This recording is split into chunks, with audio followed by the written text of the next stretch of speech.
Hi, good afternoon. Thank you very much for joining us today for the inaugural webinar from Adara Foundation, Accessing Capital in Conversation with SME Lenders.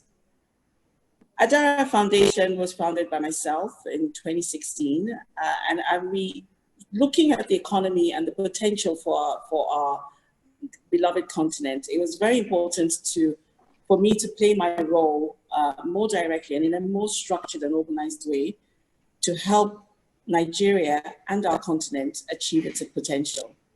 So my angle and take on this was to focus on empowering primarily women and youth as well, so that they become real catalysts for growth and for socio-economic development in Africa. And so so far, since 2018, we've worked primarily on skills training, we've worked on health education, financial inclusion, and importantly, we've also worked on relief programs where we need them. We've collaborated with partners all the time, and we focused up till now on low income beneficiaries, of which we have 12,000 so far. As part of this crisis, thinking about what we do and how we can actually make ourselves more useful in line with what we want to do, we realize that actually we really need to rechange our focus and move more towards helping SMEs, because SMEs are the future of our development. And we all know the numbers. The experts will speak about that a bit more. But the reality is, if we do not address the SMEs, of which there are over 41 million in Nigeria alone, who account for at least 50% of our economic activity and who employ masses of people every day. Today in very small numbers, and this is why they don't have the right relevance and center stage that they really must be occupying going forward. So with this crisis, of course it's a disaster. Of course there are lots of things that we should be doing, but this is really an opportunity for SMEs to come right where they belong and be leading the dialogue and the action for change and progress in our continent. So what we want to do with very like-minded people like our great panel that we have today is just to really take a more directed approach to gathering SMEs in masses. And all of these panelists and more are doing them today already. To gather them in a directed way, work with them to provide the right level of resources, financial and technical, because we need both. And very, very, very importantly, encourage them to embrace digitalization and to embrace discomfort and change, because that's what we need for the future. So we have a great afternoon packed for you today. I'm very, very excited to introduce our panelists. I'm going to name them and thank them very much for joining us today. We have Ada Osakwe, who is moderating us today. She has many things, many titles. She is the founder and chief executive of Agrolay Industries. It's dedicated to the food industry in our continent. It goes from farm to table. It's the fastest growing one within that group. One of the companies which we know is New Leaf Juice. That's one of 10 companies that Ada has formed. When she's not doing her day job, she's causing trouble by advocating for SMEs, and she's now a co-founder of SBNN, and this is the Small Businesses Network of Nigeria. It's not the first network, but it's a very important one that will focus on policy and will focus on gathering resources to making improvements in the network. Then we have Chijioke Dozie. Chijioke Dozie has been an SME, and it'd be fantastic to hear his perspective. And he is representing Carbon. We have Raliat, Sunmonu, who's joining us from Accion. And we have Chiwete, who's joining us from FINT. And we have Yinka Daramola, who's joining us today from Rubies Digital Bank. And at this point, with great pleasure, I'm going to hand over to Ada, who's going to carry on the conversation for today. Great, thank you, Yvonne, and thanks to the Adara Foundation for convening what I believe is such a pertinent topic and issue in Nigeria and indeed the rest of Africa. So thank you so much for having us come together to have this conversation.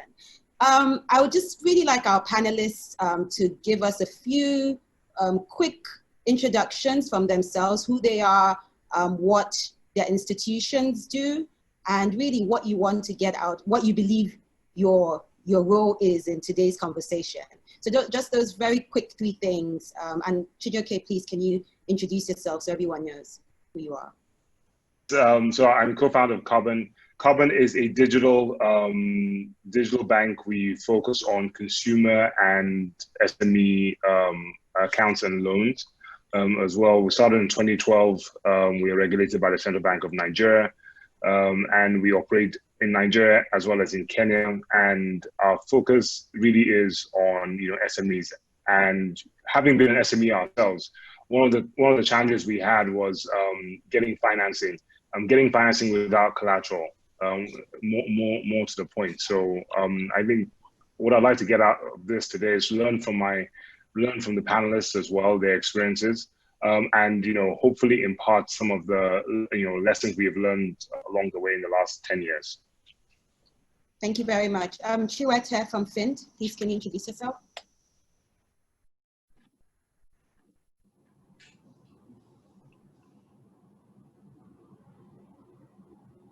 Okay, I'm not sure Chiwete is with us. I'm going to move to Yinka Daramola from Rubies. I can see you there. Please unmute yourself. Yes.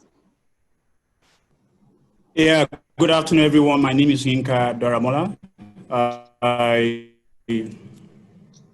I'm a co-founder of Rubies Digital Bank. We've been around for pretty much a year, but the lessons we've learned, we could write about 10 books.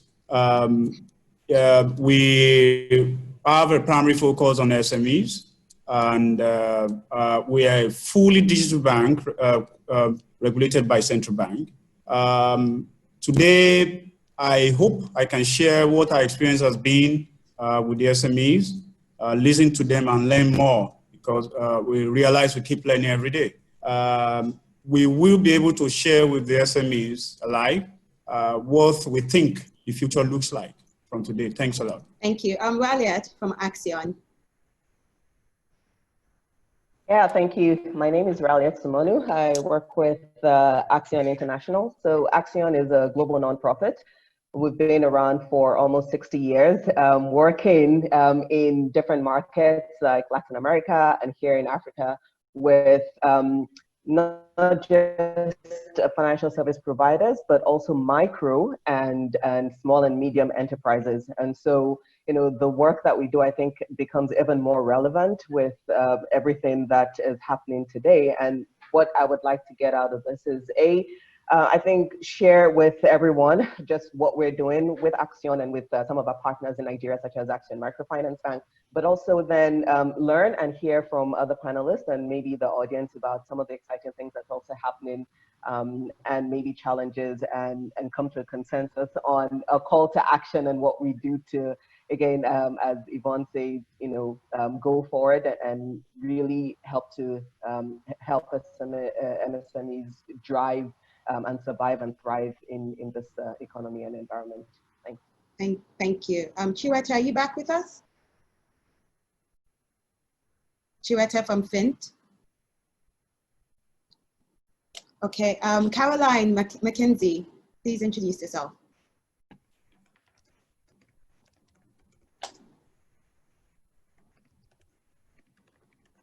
I'm not sure we also have Carolyne on. Chiwete, I see you, but we're just going to move swiftly on. Yvonne, just to double check, do we have Carolyne?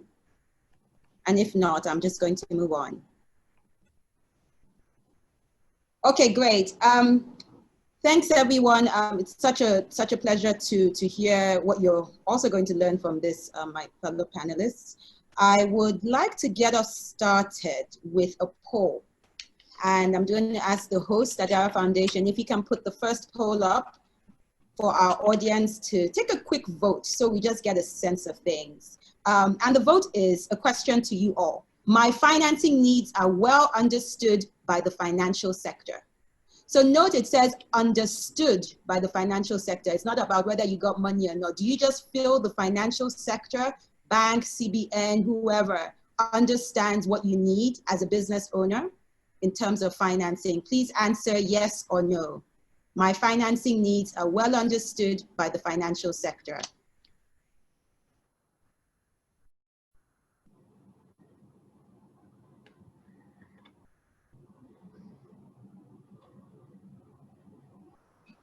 Okay, and I'm going to let the hosts also show us the results very quickly.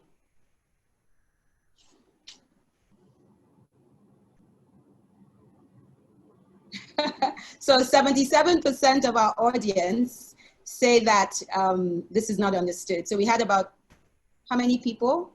35 people vote of the people who are on, and the majority basically says it's not understood. So I think today's conversation is definitely worth having.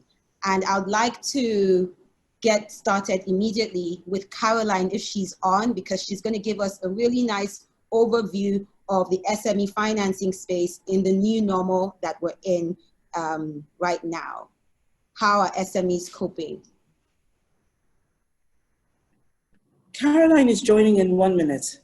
Oh, perfect. Okay, yeah. So the kind of context I would, Carolyne is going to give us, and I think it's important as we start, is she's with McKinsey, and they've done a lot of work around what's happening in the world today with regards to COVID. And they're calling it something called the next normal. So things are very different. Carolyne, I see you're on now. I was just sort of introducing you and talking about McKinsey's research and focusing on the next normal. And I was hoping that you can give us a nice umbrella helicopter view of what you're seeing and honing into the SME context, the rest of Africa, and then honing into Nigeria. Okay, thank you. Thank you very much. And very excited to be here and share, McKinsey's thoughts about these topics. I will just share my screen.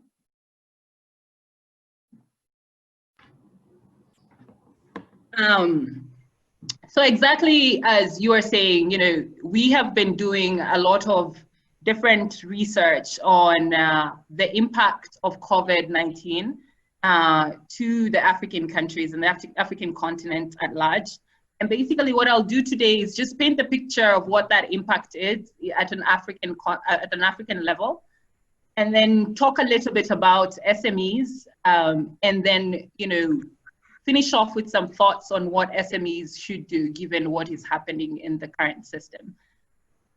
So one of the major things that we did was look at the impact of COVID across the African continent. And we modeled it across multiple scenarios, 4 scenarios to be precise. And the 4 scenarios were dependent on the level of global transmission as well as the level of Africa transmission.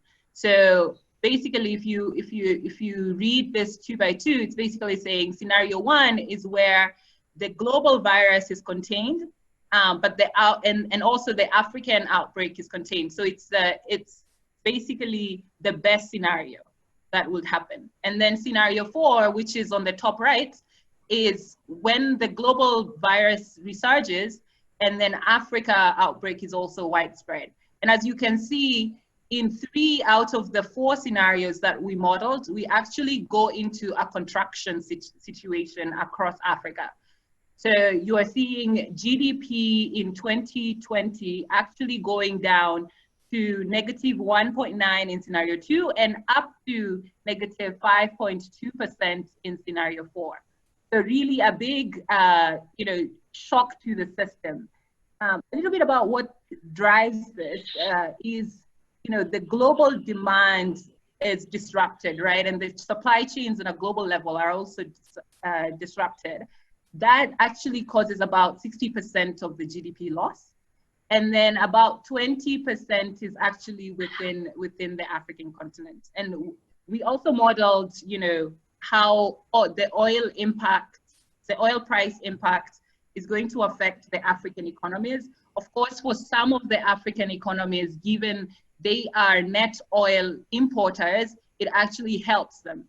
So Nigeria is one of the situations where it's the opposite, where because you are a net oil exporter, it actually hurts your GDP quite a lot. And, you know, within Nigeria, we think actually across all the different 4 scenarios, you will experience contraction.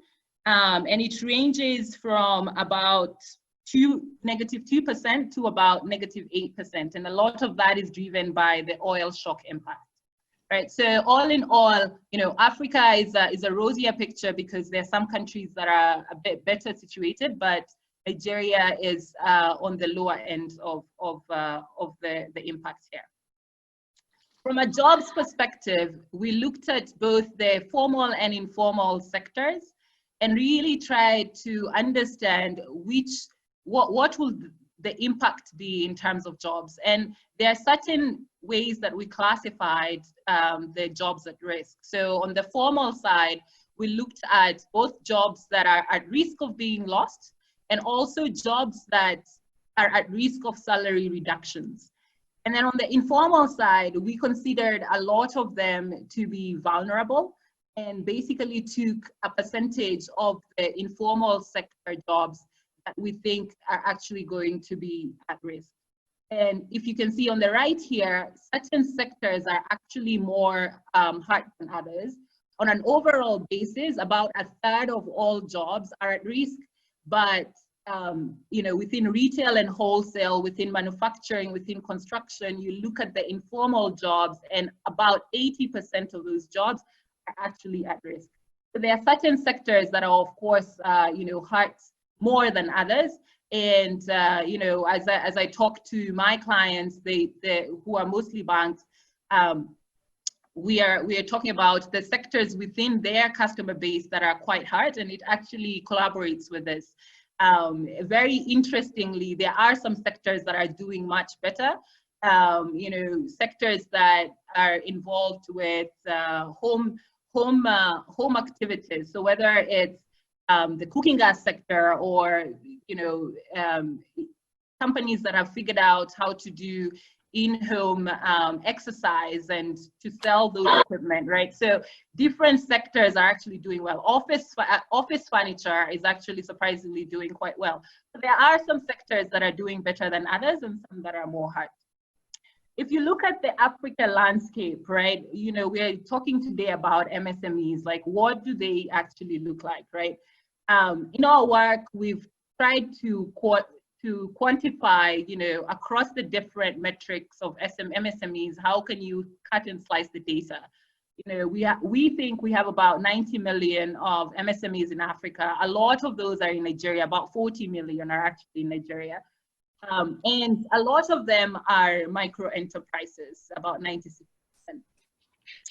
87% of this African MSMEs can actually be found in 10 economies that account for about 75% of African GDP. And 84% of the MSMEs are actually unregistered, and a lot of those unregistered are, as you guessed it, mostly micro businesses. And if you look at the sector composition, there are some sectors that are largely represented in the MSME space. There is wholesale and retail, manufacturing, agriculture, because of, you know, the African continent, and then, you know, accommodation and food services is also another big sector. And then lastly, if you think about employment, you know, about 70% we think of employment is actually within this MSMEs. And so really, there is an impetus because there's such a big contribution, and also there's such diversity of like industries represented, to actually look at what MSMEs actually need during this period. So some of it is financial, some of it is non-financial. I don't think any of these things will come as a shock to you, everyone who's on the call, because I think you are attuned to MSME needs. But on the financial side, you know, there was an immediate cash crunch, you know, due to drop in business and sort of delayed payments that they were supposed to receive. And then they are also experiencing a longer term period sort of revenue loss. due to drop in customer demand. So for instance, in the retail trade sector, which I'll show you an example in South Africa shortly, but they're really experiencing a big dip there.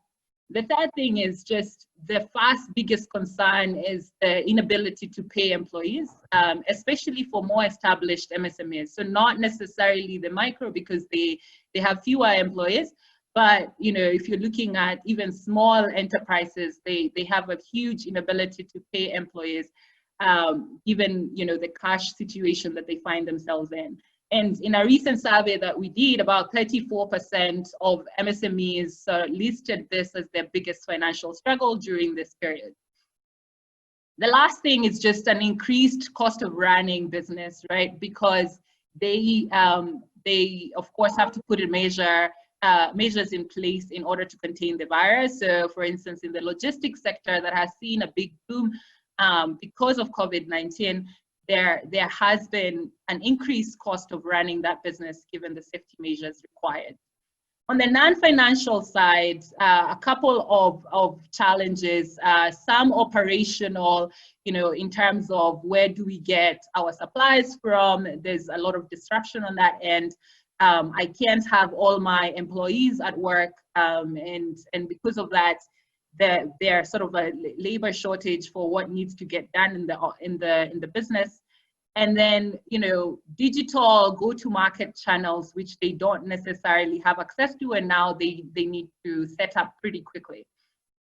The second thing is about access to information about where to get reliable suppliers, access to information about public procurement that's happening that will give you access to markets, and then just like skills that will allow them to weather this uncertain times, for instance, cash flow management. So a whole SMEs, I think people understand that there is a financial and non-financial myriad of challenges that they're facing that they need to be helped with.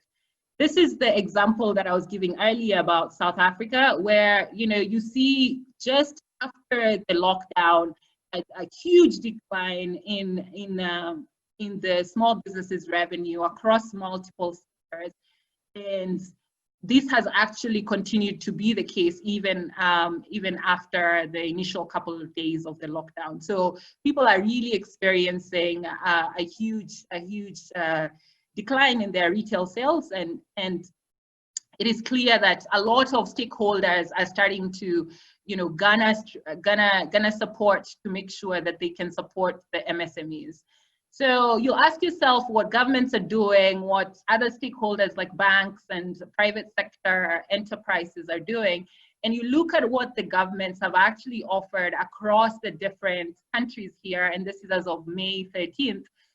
You look at the economic stimulus that the governments have given that is specific to MSMEs, and you see that it's about 20 billion of support across the continent. But Nigeria has about 137 million US dollars of support, which you can argue it really does not give enough support to all the different MSMEs in the country and in the continent. We actually think the need is probably 2 times as much as the overall number, and then for some of these countries, the number actually goes much higher. It could be 4 or 5 times as much as is being given. And if you look at it, South Africa, Egypt form bulk of it, and they form about 80% of the commitments that have been made across the continent to actually serve MSMEs. You think about the private sector enterprises, right? And banks have taken a lot of measures to make sure that debt relief is offered and moratoriums are offered to MSMEs. The central banks have been pushing a lot of the banks to actually do that. And for instance, in Nigeria, I know it's happening. I know here in Kenya, where I am, it's also happening. But really, if you survey the MSMEs and ask them, are you feeling the level of support from your private lenders, right? So the banks and the financial institutions that you're borrowing money from, how satisfied are you by the support that you're getting from them? and only about 2%, right? So a very small number. And across surveys that I've seen, you know, this number has been up to 20%, but not higher, right? So a lot of MSMEs are saying, yes, there are some things that are being done here and there, but really we're not feeling the actual support on the ground. And so, you know, what that means for MSMEs, right, is that you sort of have to realize that this is a different environment. And yes, you know, there are all these parties that are trying to help in one way or another, but in order to secure your business, right, you know, we have 3 steps here that I'll just walk through in a bit. So the first one is bootstrapping. I don't think, you know, a lot of SMEs have already have done this already if they're in business, right? They've understood what cash position they have, what type of runway they have. Is it 2 months, 3 months? How do I do it, right? They've minimized a lot of operating and working capital expenses that they don't have to incur during this time period.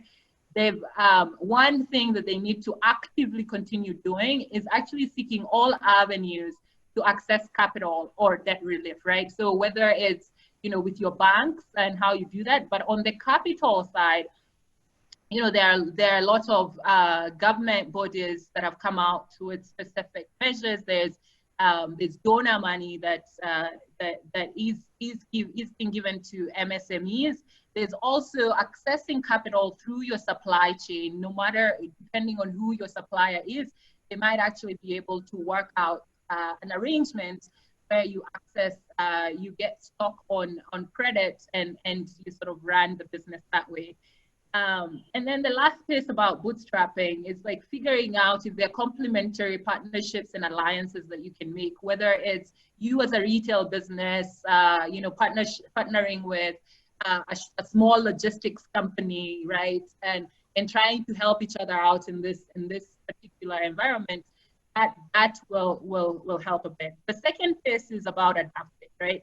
And here, you know, the new normal is good. Then the normal is going to change. A lot of research has been done, especially in Asia, where this COVID-19 hit much earlier. And a lot of the impacts that were felt and the customer behaviors that changed actually were sustained much longer after, right? They raised their restrictions. So for instance, in China, right, a lot of customers moved to e-commerce, and that hasn't changed. The older generation, you know, sort of adapted this channel as their way to get things, and things haven't changed or haven't moved significantly from that period, right? So as you think about adapting, it is preparing for this new normal that will be, right? The customer behaviors will change, and you need to set up e-commerce channels and logistics chains that actually work to sustain your sales. The second is exploring. Carolyne, I'm just going to kind of move you along very quickly. Yes. So that, yeah, thank you. Okay, thank you. So that was the last part anyway. The third piece was about pivoting. Thank you so much, because this really just set the context for us. Honestly, this is doom and gloom. Yes. It really is a sad situation, and it's something that we're all talking about it, but you know, we really have to put our heads together and know how, because this is about people's lives. It's not about numbers that we're seeing there and percentages. These are livelihoods and people's lives are at stake. So how do we sort of address that? And for me, I think about 3 things I want to achieve in the conversation for those who are going to speak and for everyone here. The first was to frame the depth of the problem, and Carolyne has done that brilliantly. Thank you. The second is for people to know what's actually out there, because we hear this stuff about there's money, you know, there's latent money there, and it's just about finding the right things and people knowing about it. So I really want our panelists here, our lenders, to let folks know what's out there, apart from the typical banks. That's why we really have you having this conversation. And the third thing for me is, how can SMEs benefit from the opportunities that are out there? So people should leave this conversation today knowing what they can get, tangible things that they can call up carbon potentially and get money to. And on that point, Chijioke, I'd really love you to pick up from here. I'm going to hone into the lenders right now, who are all mostly in Nigeria. Some of you have operations elsewhere. Chijioke, you've been an SME before. You're operating in a similar space that I do, restaurants, cafes. you've been in the grind, you've rolled up your sleeves, and then you decided to add on this other hat and start lending to SMEs. Tell us why you were thinking differently. What gaps did you see, and how are you hoping to achieve this? Thanks. So I think, one of the challenges, any SME has is, at least especially when they're starting out, is that you have some revenues, you have a credible business, but you don't have collateral and you need extra capital to scale. And one of the challenges we had when we went to banks was they kept on asking for collateral. If you have shareholders, you can't really one individual to post collateral on behalf of everyone else, and the company has no collateral. So one of the things we did was, when we set up Carbon, was to focus on this unsecured lending. So with our SME loans, for instance, we have two or three kinds of programs. We have your traditional unsecured loan. So you come in, you want a loan.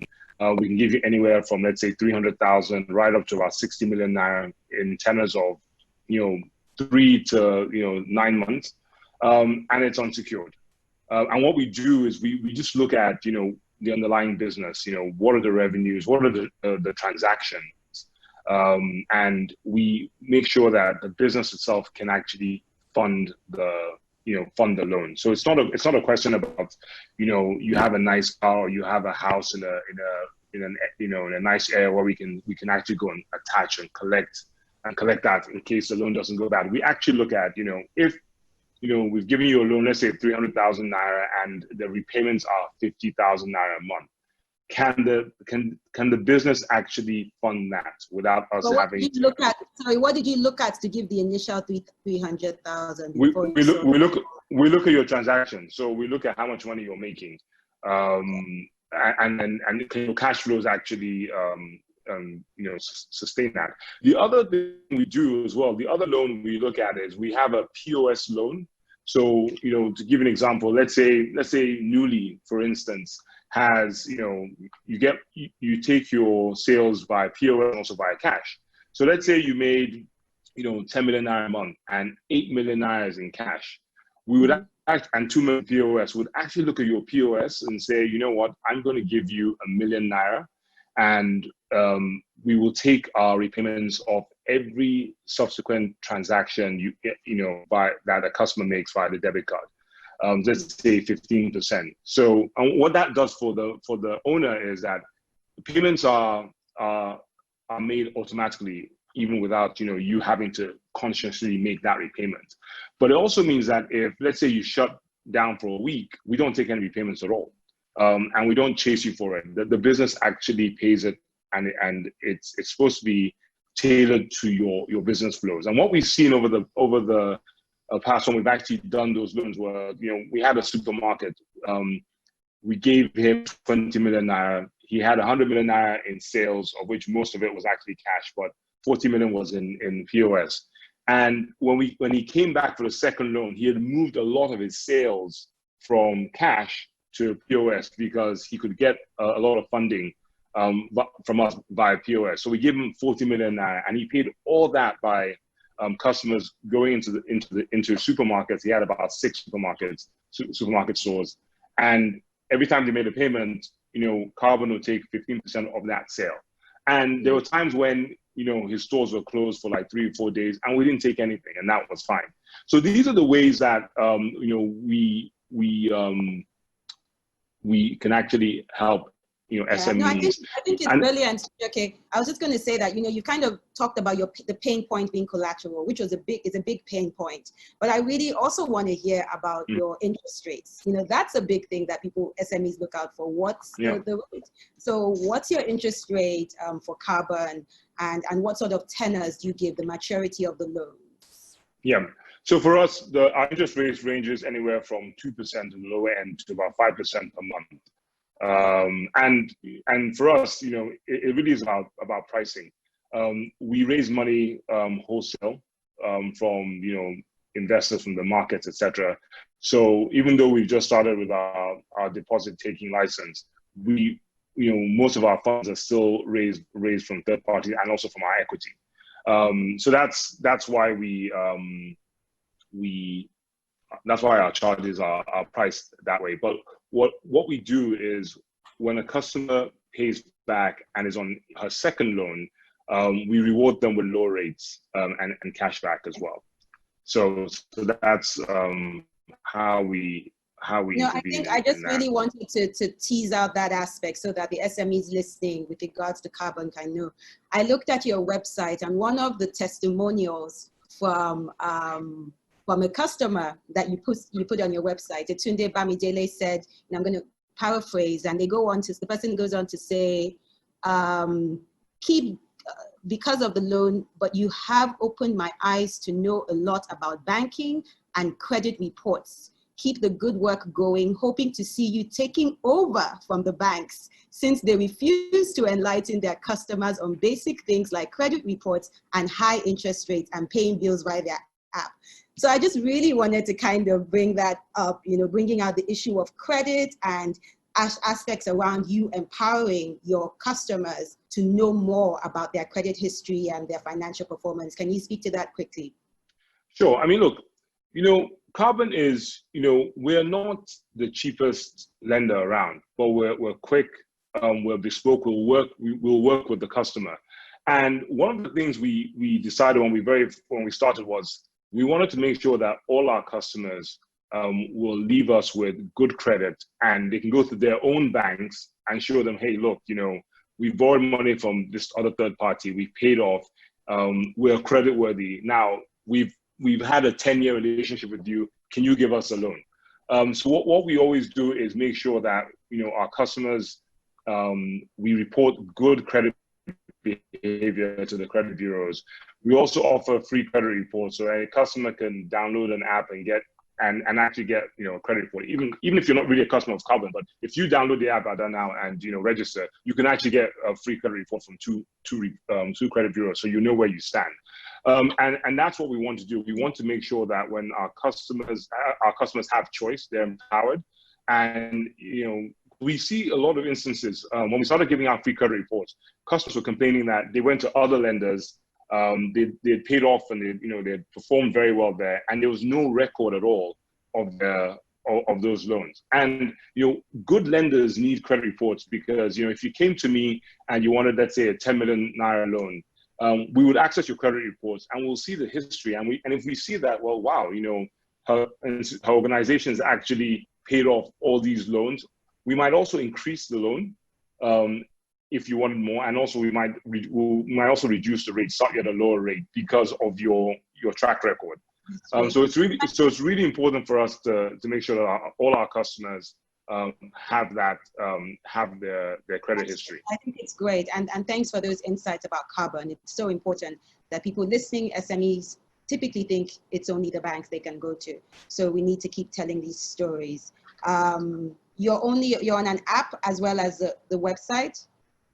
Yes, so for consumer loans, we're on an app, and for SMEs, we're on a website, and also by the Perfect.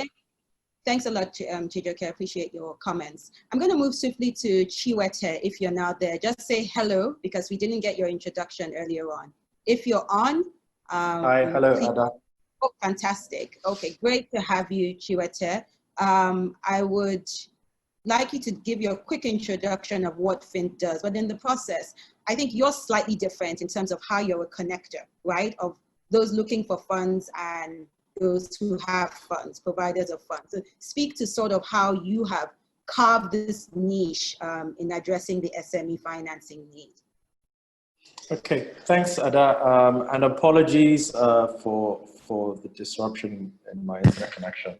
So my name is Chiwete. I am a co-founder at FINT. FINT is a peer-to-peer lending platform that connects Nigerians and Nigerian businesses looking for access to debt capital with investors looking to fund the loans of these businesses or individuals for a return. When we started out, we were connecting simply individual borrowers with investors. Those investors were either individuals, businesses, And one of the things we found was that for about 40% of the individuals who took a loan on our platform were taking a loan for a business opportunity. Of that 40% of people, about 7% had existing businesses. 30% of those to start a new business. And so it was clear to us that there was a larger market in terms of SMEs can access up 10 million for specific transactions. We offer float financing as well, smallholder financing for agriculture, for people in agriculture. And lastly, which is a bit more unique, is trying to partner with businesses to create borrowing products for their customers so that those customers can act. Go on. You're sort of choppy, but we're following. Second pass. Hello, can you hear me? Yes, it's kind of choppy, but we're following. Please go on. Okay, please. I don't think I got the second part of your question. Oh, no, I was just asking about, you've kind of talked about what FINT does. So you found a need and you sort of evolved, that which is quite interesting. Can you hear me? You've evolved in your thinking of how you address SMEs. So tell us right now, how can SMEs access your funding? And what's the typical rate? Tell us a little bit more about the products. Okay, fantastic. Okay, so currently we're a completely digital company. So we've got a website at SMEs can access up to 10 million naira in financing, either to get financing backed by the inventory they have, loans regarding invoice discounting, providing financing to smallholder farmers in the agriculture space, and also partnering with these SMEs to structure borrowing products for their customers so their customers can access financing to purchase their service. So those are currently the 4 or 5 products we offer for SMEs. Awesome. And what's the size of your loans? What's your tenor and interest rate? Oh, sorry. Apologies. I mentioned that before, but I guess my internet connection is quite bad. So we offer loans up to 12 months. Our interest rates are about 3% on average. Per month? Yes, per month. And size is up to 10 million naira. But in the event where we are partnering with an SME to provide, to create a loan product for their customers so that their customers can access their service, where we see an opportunity there, we can go up to 100 million naira. Fantastic. Thank you for sharing that. And just, I'm going to bring Yinka in from Rubies. And just, we have a question from the audience right now that you can consider. And they're basically saying, what are SME lenders doing to make loans more affordable to SMEs? So Yinka, I'm going to let you take that in the context of kind of what you do. You're a digital bank and you're proud of that. You guys launched last year and giving all sorts of interesting tailor-made products to address this opportunity or to address this need. Can you speak to that and also speak to the question asked from the audience? What are SME lenders doing to make loans more affordable? All right, thanks a lot. It's been about a year of tremendous experience. And we set out, and it was clear what we wanted to do. We set out to help and do business with the SMEs.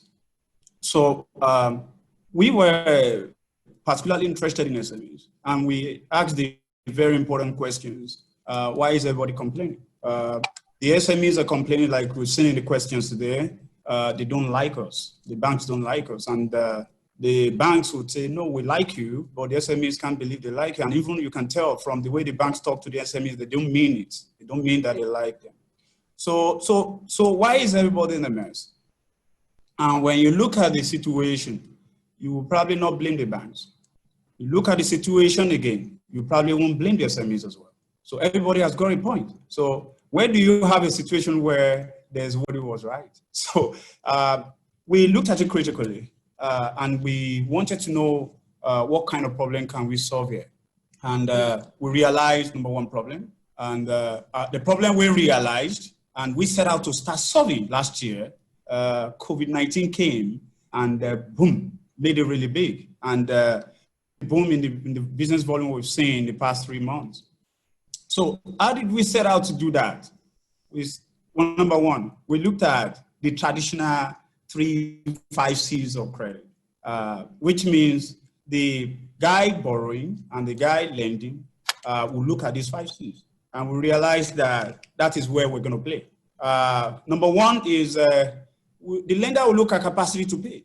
So the guy in front of me who needs 253 million, does he have the capacity to pay? Okay, the answer may be no, it does not. But the answer may be no, not because it can't be. When you realize and look at his business, you realize that if he structures his business, he actually has the capacity to pay. So quite a number of borrowers have the capacity to pay. But the business is structured in a way that makes it super difficult for the lender to be convinced that he really does have the capacity to pay. So what did we do? So can you just number one, that what when you say the business is structured in such a way that it's difficult, what does that mean? Because I'm an SME, I feel my business is fine. Yeah. What do you mean with regards to the structure? Okay, fine. I'll give you an example. You're really doing volume in sales. You're really doing volume, which is what a typical lender would like to know. All right? But you have a piece of paper like I'm holding where you're recording your sales. Okay. It is known to nobody. All right? So it becomes super difficult for anybody to know what volume of sales you're driving. That's number one problem. Then number two problem is that you don't even have a clue as an SME, what is your business operations like? Okay, mm-hmm. When you sit an SME down and say, okay, tell me how much do you make in sales? It could tell you, but it cannot prove it. The second one is, what's your business operations like? How expensive is it to run your operations? Number one, he does not know. Number two, he knows, but it's super expensive. Why is it expensive? Because of the way he structured his business. Okay, so what we did first and foremost is we embarked on a very difficult journey. We said to ourselves, any SME that will come through our doors for loan must be ready to take certain steps. And like I said to you, COVID-19 just to meet that, just the golden rule. Number one, you must be ready to digitize the business. So when someone says to you, how much do you generate in sales? You don't need to answer, the answer somewhere, digital, okay? When someone needs to know how expensive your business operations is, you don't need to explain, you don't need to tell too many stories. Perhaps you can't speak the English. The data is there in a digital form, okay? Quite difficult. We know the categories of people largely in the SME space. So it was difficult. We were just taking a gamble, all right, until this year actually, when we realized that the gamble was worth it. So number one golden rule is you must be ready to digitize the business. So we came out with quite a number of products, very innovative products that can help SMEs meet the needs to have a digital business. One, we have a solution for sales that helps you with sales, recording your sales. We have a solution for collections. We have a solution for collections. Now, we have a solution that makes it possible for your service to be rendered to people, not just in your locality. All right? How do you make, for example, with some of our clients during the COVID-19, a typical school teacher who went doing, I would say, e-learning during the COVID-19, we're even talking about making his service available to folks in London. So how do we structure your business using digital solutions to make your sales available, not just to people in your locality? So we have quite a number of solutions like that. So you walk through the door and we say to you, you have to rethink your business. And how do you rethink your business? Is to be ready to unlearn and to learn how to digitize your business operations, from sales to collections, from collections to how you keep records, to even how you pay your staff salaries. Okay, so we've created quite a big ecosystem where at what cost to a small SME? You know, at the end of the day, zero cost. Okay. Zero cost. Okay. Zero cost. At zero cost to the SME, you have access to products free. The payroll system, all of those ecosystems. Super free. Super free. Super and free. I also know that you don't charge fees on your accounts. At all. So what we created is heaven for businesses. Okay. So we all need to be in heaven. How come we don't know about it? Yeah. I'm kind of thinking about what Carolyne, the numbers Carolyne raised, earlier on, that they did a survey and 2%. I was jumping in. I was jumping in when I saw those numbers because we would like to solve this problem. We would like to solve this problem. When there are problems to be solved, that's why I'm happy. What's hindering you? I want to understand, because you're operating in a bigger ecosystem, right? They're established players, and you're coming in saying you're Ruby and you're doing all these fancy things and you want to kind of steal market share. I saw that you're doing about 50,000 transactions a day. Is that the number? I saw that online. Yeah, that's what we're doing a day. We're doing quite a number a day. Yeah. Yeah, and that's about 2% of maybe what the e-transactions are on NIBS, on what NIBS records. So that's a little, to me, that's for a new business, that's a sizable chunk, but there's a lot more to be done. And especially if you're talking about being in heaven as an SME, and yet we still don't know. Okay, so tell me, what's the constraint to growth, if any? Okay, fine. Okay, I'll tell you something. The first one is the mindset of people pre-COVID-19. When you say you're digital bank, there are a whole lot of stories that go with it. Okay, so there was a problem of trust until we have to explain to people that we are actually regulated by CBN, by just like any other bank. And I will let you know something. The past 1 year thereabout had been 1 full year, and just like you said, the kind of volume we're pulling in the market, people have asked us that question severally. Say, what are you guys doing with this volume? And we said, we're getting volume because we set out to solve problems. All right. So I wonder, Chijioke and Chiwete, do you face the same constraints of SMEs not understanding digital lenders and being scared, or they just want to walk into a brick and mortar bank? Just very quickly, yes or no? No. Okay, no. and Chiwete? So on my side, I think no on the borrowing side, because very few channels to access loans. So okay, so your colleagues in the digital space, Yinka, are saying that's not a big issue. So I really want to kind of break it down. So can you tell me some more? They're saying that. Can you hear me? Yes, yes. They're saying that the mindset of SMEs, they're actually fine with going to digital. Okay, well, I'll tell you the experience we have is completely different. Yeah, let me tell you why. We said that we are digital in the real sense of it. What it means is from initiation to underwriting to collections, we are fully digital. We don't have people around any desk going through papers and having questions. No, we don't do that. So if you're going to be doing that kind of business, it means the business of your customers must fit into that framework.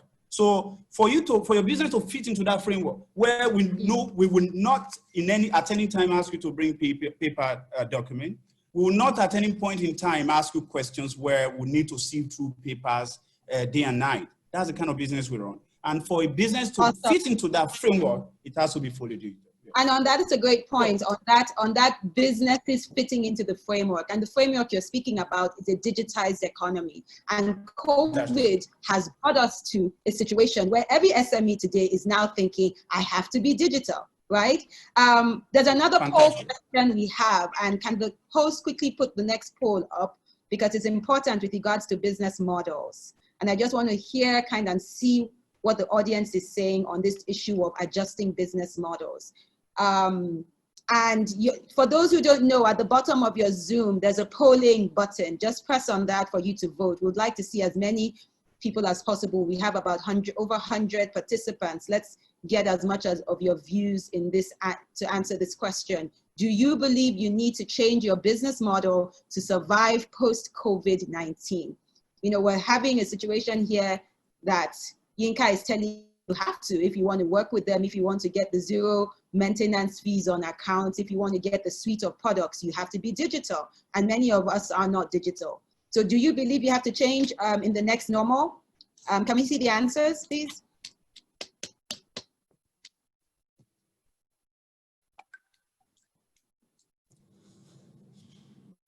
Ooh, 92%. Oh, I won. That's exactly what we found out. But the question wasn't, if I was good detailed, it wasn't about if they have to change to digital, but definitely they all think that they need to change their business models. Most people believe that. I believe it in many ways. There's a word of pivoting that is being thrown everywhere. And I'm sure that all our lenders here kind of know that. So thank you. 92% of you believe you have to change. So we are here to help you in this conversation. The folks around this virtual table are here to help you make that change, because a big part of it is all about money, it's access to capital, and so we really have to focus on what folks are saying here. And I believe stuff will be shared after this call. But, you know, I sort of want to move on to Raliat from Accion. Raliat, are you still there? Tell me you are. I saw your face earlier on. I am. So Raliat, you know, Accion, you know, I love what Accion does, financial inclusion, looking for the right partners to ensure that the bottom of the pyramid, everyone has access to capital. But before you kind of go into stuff and whatever you want to share, just have this in mind that I'd like you to touch on. We just heard from 3 digital lenders, right? Some folks didn't even know that they could get money that way, right? They're still very used to banks. So we heard from 3 digital lenders who are doing some amazing work. I really want you to touch on the tech touch balance. And I know Accion kind of looks at that a lot. In my language for retail, we call it click and mortar, not brick and mortar. So you have to be online and you also have to have a physical presence. So in this case, I listened to these guys and they're all talking about this being online. So the tech aspect of it. But if you want to go to the bottom of the pyramid, the micro people, many of them don't have apps or access to data in the way that this is. So that's where the touch and the interaction comes in. Accion has done a lot in this regard, and I would really love you to touch on it as you share very quickly for about 5 minutes so that we kind of catch up on time, your views. Thank you.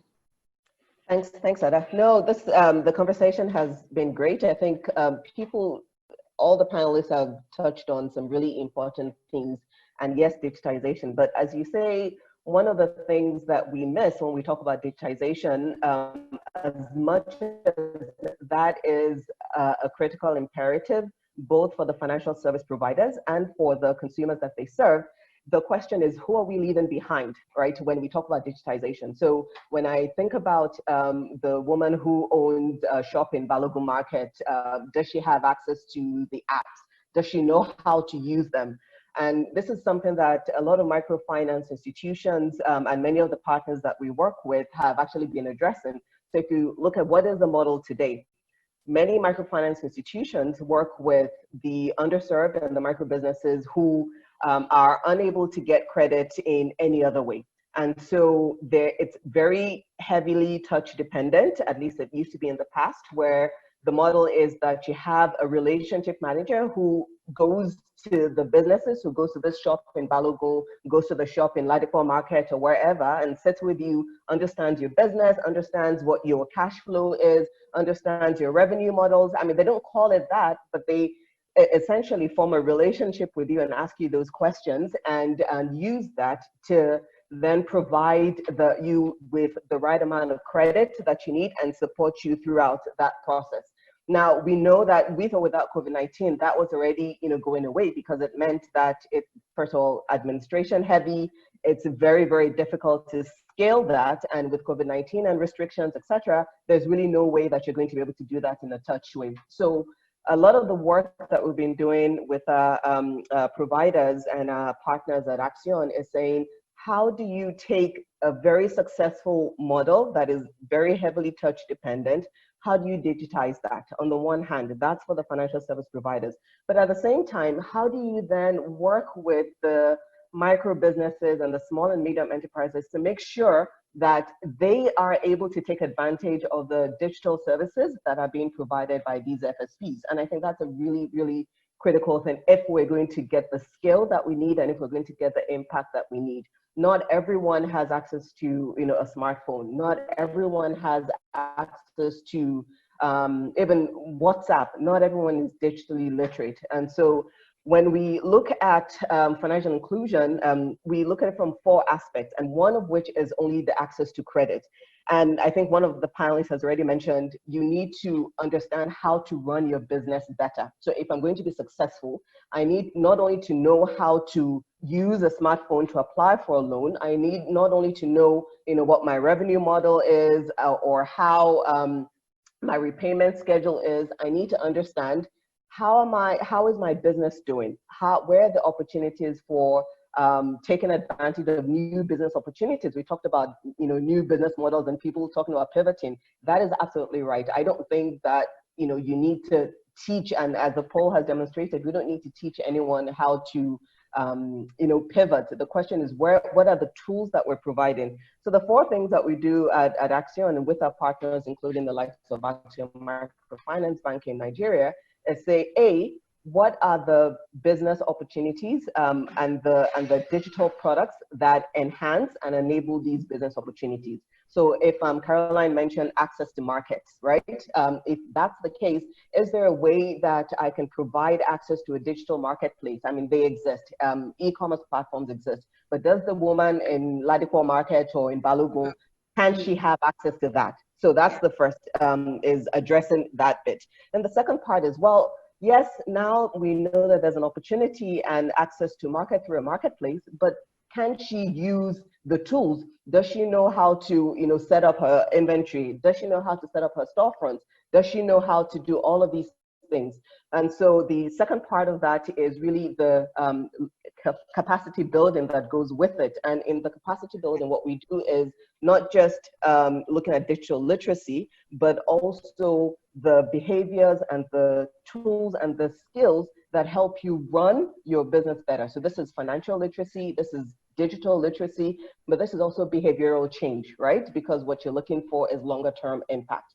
The third part of that is, as I said, the access to capital, which is, I mean, I say it's the easiest bit, and it might sound funny, but it is really the easiest bit, as many of my co-panelists have demonstrated, because that money does exist. There are lenders who are willing to lend money, but can you take advantage of it? So the access to credit is then saying, I have a business opportunity, I have the digital tools and the training and the skills to be able to take advantage of that opportunity. The fourth aspect, which we're also missing, is that many of the micro businesses or even startups can't afford to invest in some of these tools that we're talking about. And so can we provide some sort of package? Can we provide or work with partners or donors to provide some sort of digital starter pack? Right? And so we believe that in addressing those 4 areas, then you're really impacting and for the long term, hopefully, and providing the resilience and the sustainability that not just SMEs, but also the micro businesses need. So I'll stop there because I know we need to catch up on time, but happy to take questions. Thank you so much, Raliat. We now have about 25 minutes or so for questions, and I'm going to start with, many people have already been writing and sending us their questions. And I have a question here from someone that he's touching on and really want you guys to chime in on the digital lenders. Speed of disbursement. People need money and they want it quick. By the time they're coming to you, Chijioke, at Carbon, they want the money quickly.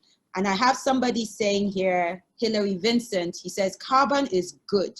My first dealing with them, but I need a 4 million naira loan urgently, but Carbon has not responded to me. Several emails, no feedback, and credit report is 100% clean and updated.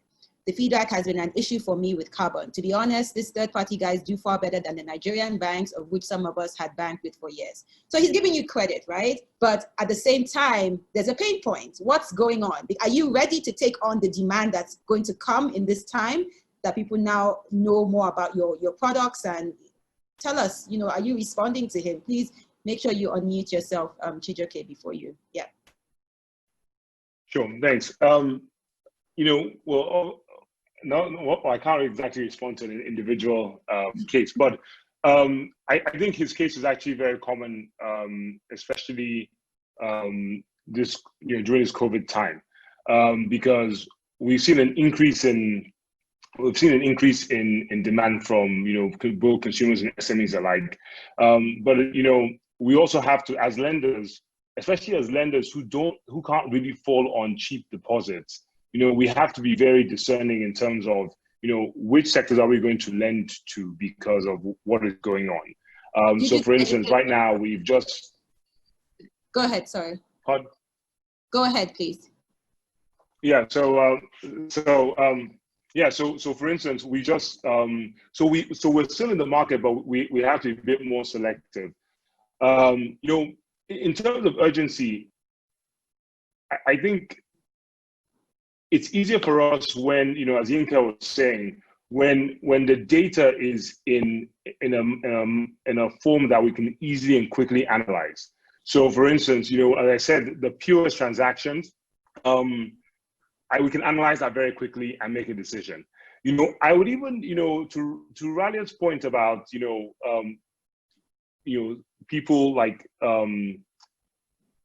some people don't have smartphones, etc. If you look at Kenya, for instance, the woman on the street, the micro entrepreneur, she has access to Mshwari, where because her money is digital, it's easy for Mshwari Safaricom to actually say, what, we see her transactions, we can give her X for working capital and do it very quickly.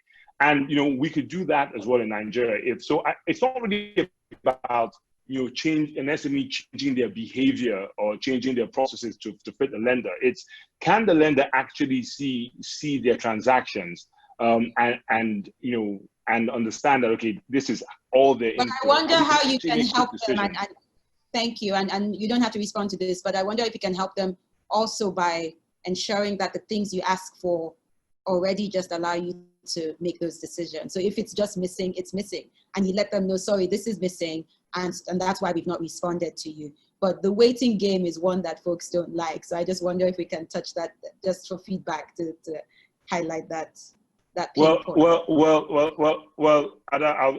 my one comment is this, as I said, I ran 20 QSRs and 10 coffee shops, and to have, who's going to give you money as quickly as like the likes of FINT and Rubies does? No one does. It took us 4 weeks to get a bank to give us a time. So for the likes of Carbon doing it in 5 days, and we don't have your account, I think that's pretty decent. Okay, just still, and you mentioned earlier, and I don't want to lose the point you mentioned when you spoke earlier, that you're soon going to get a license, deposit-taking license. So in that regard, somebody is also asking that if you now accept deposits, I have Daniel Adeoye, does that impact the rates of the lenders, the rates that you now give to your Absolutely, yes. Okay. That's good. How soon can we expect that? And about how much of those reductions? You already do 2% per month. Tell us, give us a sneak peek. I can't say. Okay, well, I wouldn't put you on the spot. Yeah. Okay, thank you. Still on questions. If we have, let me see, I want to have someone speak, so we're not just reading and it's not just us. And we have somebody here who asks, let me see, this is not really about affordable. Okay, I'm going to pause. We don't have as many. Is there anyone who has a question right now that they want to just raise their hand and ask the panelists and speak to it? Just start speaking. Unmute your phone and speak. The first one who speaks.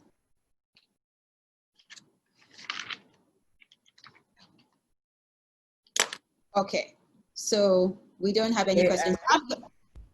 I'm going to take that. And I'm really wondering, and I'd like all the SME lenders to share with us, are they ready to take on the onslaught of credit asks at this time? So we're hearing that pricing is a challenge, availability of funding or speed is and we know that that's natural just given how quickly things are changing. And also, do you have the funding? because we want to talk about the challenges that will stop you from supporting people as much as you can also, and also give people realistic expectations about what's available.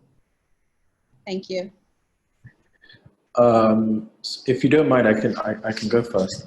So I think it's my answer is two-pronged. First is what we're doing at FINT currently is to try and provide additional support to the businesses and individuals who've been accessing loans with us as a way of deepening our relationships. For new businesses, one of the things we're doing is, rather than actually providing financing directly to a business, we're trying to create products with the business to allow their users, their customers, access loans from us for the service they're offering. So the business is not actually getting the money itself, but it's growing its sales because the borrowers are able to access loans to use the business's service. But there was a point that I actually wanted to go back to, which was what Raliat mentioned around businesses that are quasi-off. It really has to do a lot more with collaboration. So, for example, we lend to smallholder farmers, but we don't have the infrastructure to manage those smallholder farmers. But there are businesses that reach the end customer, and we provide support to them by providing financing. So we see this idea of collaborating with existing businesses who have structures around dealing with physical businesses or individuals. Support those businesses through financing. So I think collaboration also helps with trying to reach the bottom line.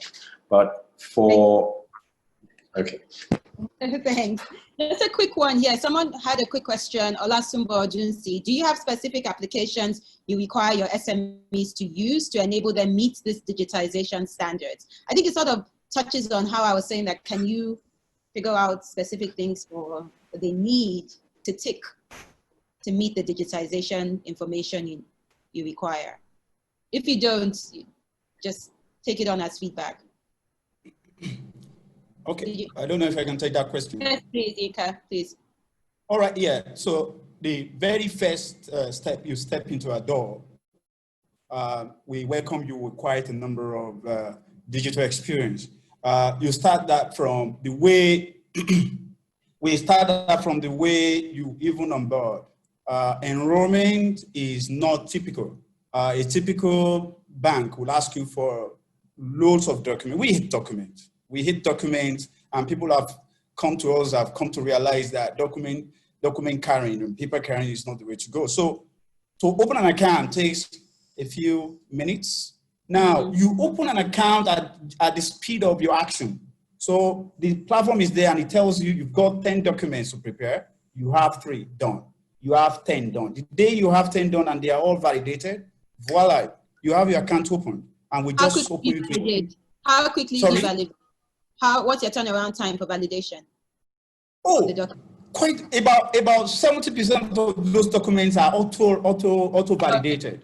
Okay. Auto validated. So it's just about 3 or 2 out of 10 that we need to come back to you on. Okay. So we need to take advantage of how fast the digital environment is growing. News is doing quite a lot. The switches we have around is doing quite a lot. See, as much as you can abuse this as government, they are doing quite a lot, because if you've gone elsewhere, if you've gone to other geographies, you realize that we're doing a lot. So the digital landscape of the country is growing. It could have been better, but it's growing. And we need to wake up every day and look around what are the tools we have out there that we can use to digitize further and to make life easy for SMEs better, you know. So from the point you enroll at Rubies, we just give you all the solutions. So you use all the solutions as you wish. While I still have you, somebody has asked here that I love Rubies products. I'm giving you a shout out. They love your products. But I would like to know how easy it is to integrate with Ruby to have some form of collections or payments on your e-commerce site. The person says they run a retail product company. Okay, so yeah, that's that talks to a product we're even rolling out next week. We looked at the payment landscape and we found that it is too elitist, just like the last speaker said. Yeah, too elitist. I don't want to mention products, but for you to be on those platforms, you must speak Queen's English. You must have a lot of money. Yeah, you must be running a multi-million naira business. But we've now digitized and we've democratized payments. We're rolling out next week. We're going to shake the country. So what it means then is that the examples that she gave about a woman in the marketplace, it takes nothing to get enlisted on what we call what's going to be the biggest database of merchants. So it takes less than a minute to get enlisted and for your customers to see you on the equivalent of Quick Teller, for example. Okay, so you tell a typical SME, why don't you take your business on Quick Teller, for example? And he says to you, how do I go about that?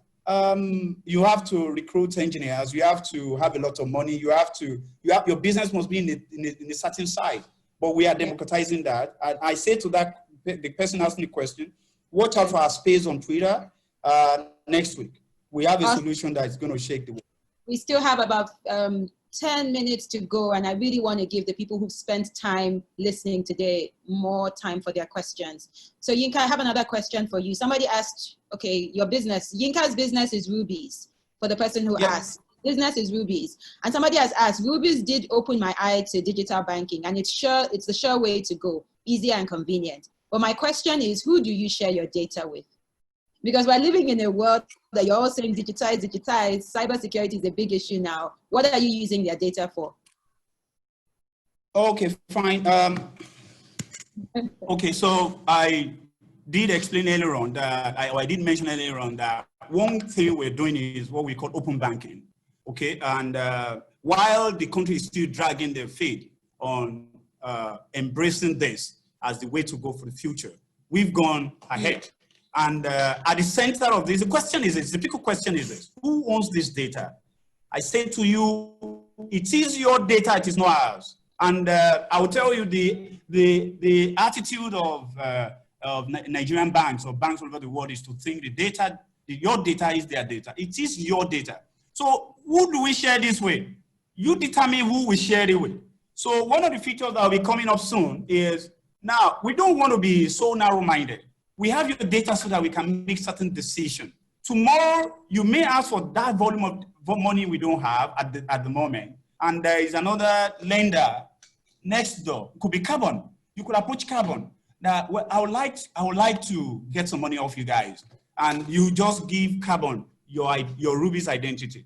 With that Rubies identity, Carbon can connect with us and fetch all the data in the world about you. You have given that approval. Now, when Carbon connects with us, we'll be rolling out, I mean, we've done quite a number of, several weeks of piloting with a number of lenders. So when Carbon contacts us electronically that I need the data of Mr. Peter gets a notification to approve that we should give his data to Carbon. So Carbon uses our data the way we will use it. But you are the center of it because you own it. You must give approval before we share your data. Thanks a lot. No, thank you for that.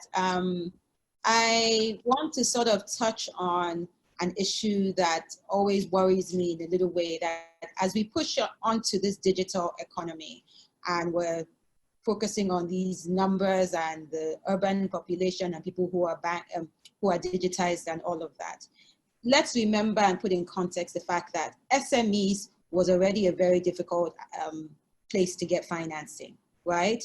There was about $5.2 trillion of a financing gap for SMEs before COVID. So even at that time, that's for Africa in general. So even at that time, that was 1.4 times the normal level. So I really want us to, folks listening, to understand, is there hope? Can they get financing? Because there was already an issue. So are your digital, people say tech is all about scaling, all of that. Are you going to solve this issue? Are you helping to solve it in a big way? There's an urgency. Anyone can take that. Yeah, I would like to take a stab at that to start with. Yes, the answer is yes. In summary, it can be solved, it can be addressed. I think, but we need to realize that both the lenders and the SMEs and micro businesses who are seeking funding have to evolve. So for lenders, we've already talked about, yes, you can digitize, but there's also the fact that lenders are going to be a lot more cautious. Lenders are going to be a lot more risk averse because of everything we've seen with COVID-19.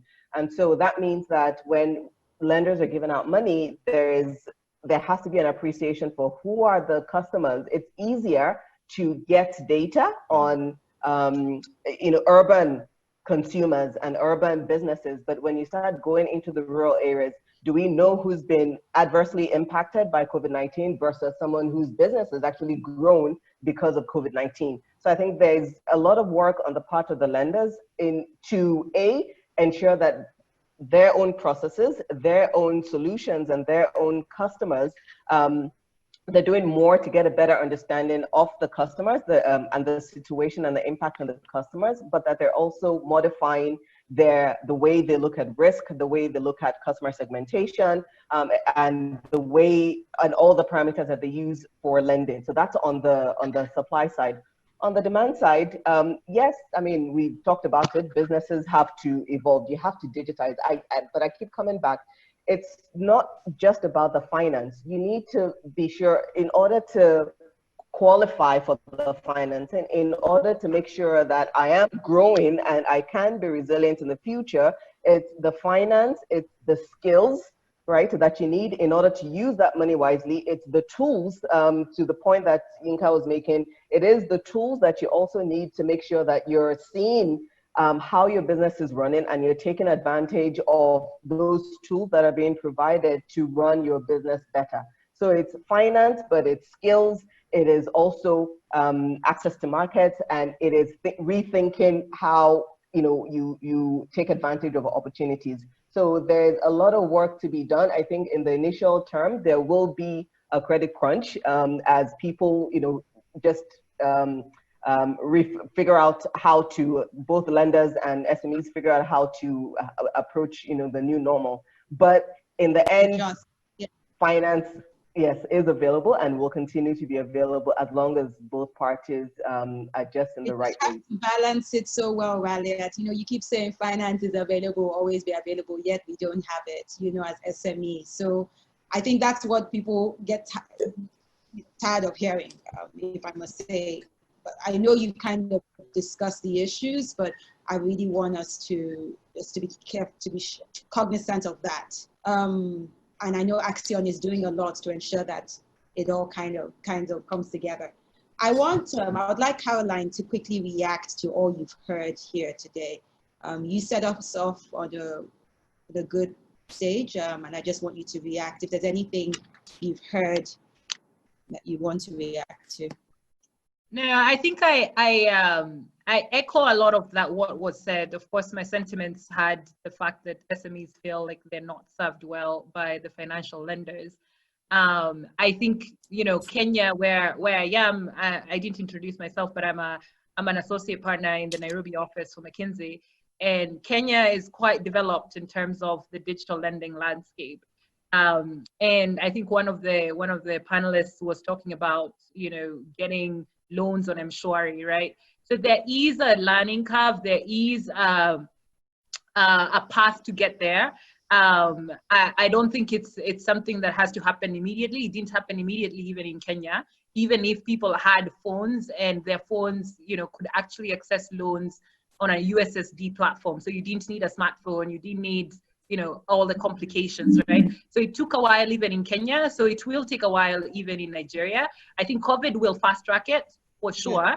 And I think, the SMEs, for your comfort on the line, at least there are people who are looking out for you in at least this space, right? So that's the comfort I can offer, but it will take a while before you all adjust to, as Raliat said, the new normal. Yeah. No, thank you. Thank you. There's something I'd like to add, please, if that's okay. Yes, please. Yes, very quickly. We're just rounding up. And it really buttresses the point Yinka and Chijioke made.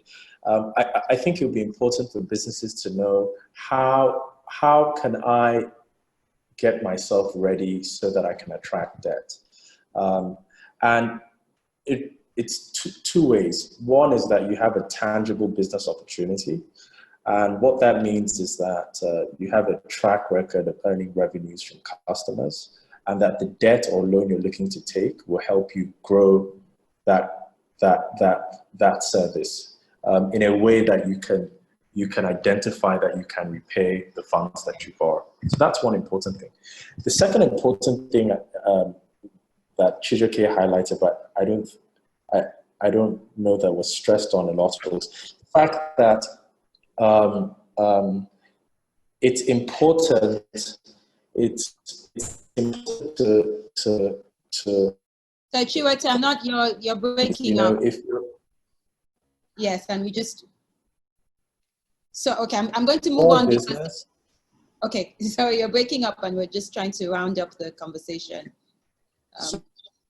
Sorry, second point. I was saying that proper bookkeeping is necessary. Yes. If you're a small business, you shouldn't mix your personal finance with your business finance. You can have a lot more credibility when you're coming to access financing.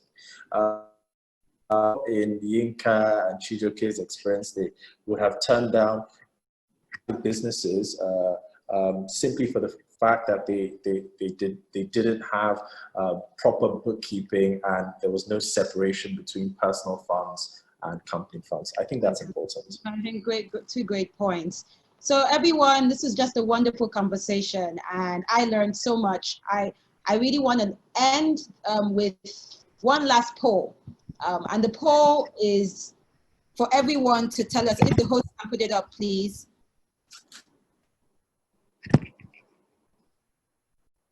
Is the poll going to go up?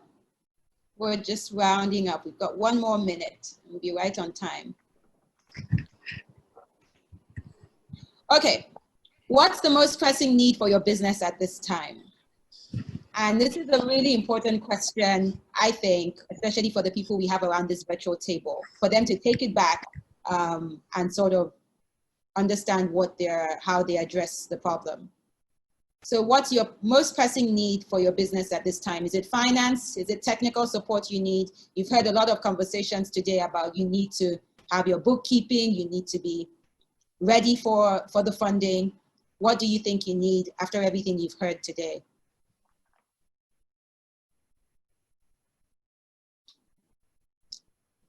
Okay, right on time, host. Can we see the results?